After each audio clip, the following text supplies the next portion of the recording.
Hi. Why would you think crochet is an art?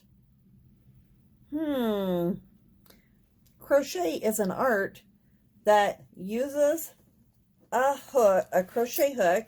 So here's 3 different kinds of crochet hooks.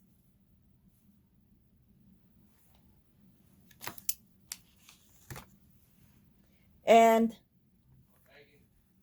fiber such as yarn or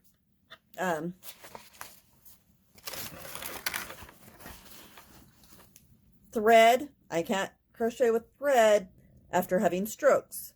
Some people can. Twine.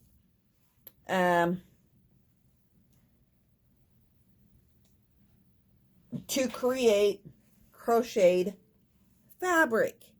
This is going to be a scarf. So, crochet creates fabric by interlocking loops of yarn with a crochet hook.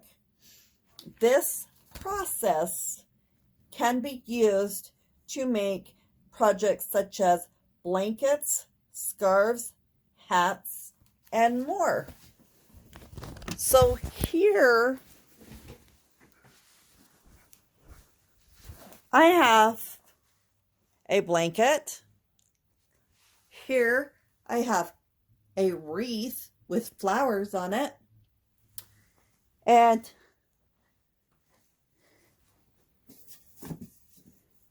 here is a hat. So there are some items. Thank you and have a great day.